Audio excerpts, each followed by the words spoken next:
Petar je naučio lekciju da ne treba da vjeruje u sebe, da tu gdje je jak, da je slab. Vjerujte mi, iz ličnog iskustva mogu da vam potvrdim da me Bog nekoliko puta doveo u vrlo gorke situacije, da tu gdje sam jak, u stvari shvatim da sam slab. Doveo me u situacije da stvari koje sam ja mislio da držim pod kontrolom, da vidim da ja u stvari uopšte to ne držim pod kontrolom. Samo da bi izgubio povjerenje u sebe. Znači, ovo je Božja mudrost, braćo i sestre. Kad sam slab, onda sam jak.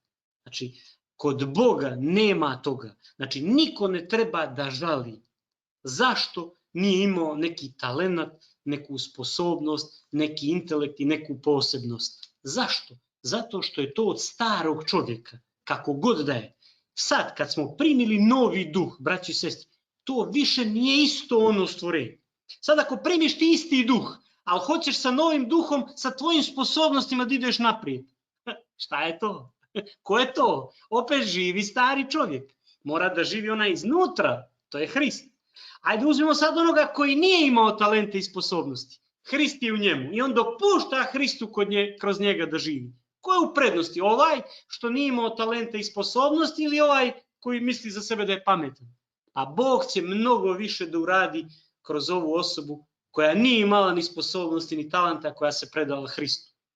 I oni koji su bili sposobni, oni koji nisu bili sposobni, sad imaju isti duh. Braći i sestre, Bog najviše može da radi sa onima koji mu se predaju. Znači sad kaže da Bog hoće da pokaže svijetu ludost, a to je mudrost ovoga svijeta. To je ludost, to je ta snaga. A šta je Božja mudrost? Krst, odricanje od sebe, umiranje da Bog živi.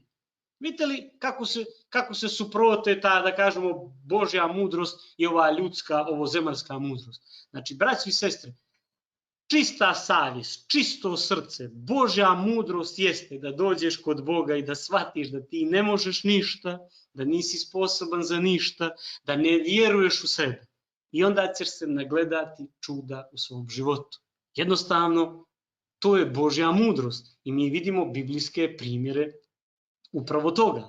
Znači, trebamo kroz svakodnevna životna iskustva da se učimo ovakvom hodanju. Ne samo da pričamo, znate, postoje fraze, kad si slab, onda si jak, ako ne vjeruješ u sebi, Hrist živi kroz tebe.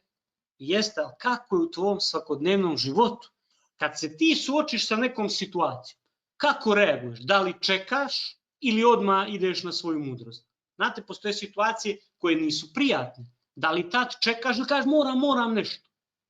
Čekaj malo, ako si Božje dijete, ako svoj život si predao Bogu, šta sad? Misliš da će nešto da izmakne kontroli? Zar može nešto Bogu da izmakne kontroli? Ne, ali se kroz te stvari učiš da imaš povjerenje u njega. Ja sećam jednom, naša kćerka povrijedila se ovdje i bukvalno je se otvorilo ovdje i onako malo se, sećam, Nina i Ana su se bile malo zabrinule i ja kažem, ne veze, sad čekaj, sve okej, sad ćemo da vidimo šta treba.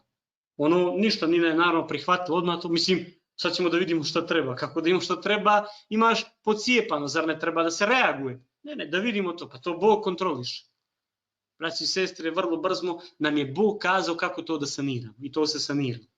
Imali smo i druge slične situacije, nego sam se sad sjetio oko toga. Znači, kad god sam vjerovao sebi, uprskao sam. Kad god sam išao svojom snagom, nije bilo dobro.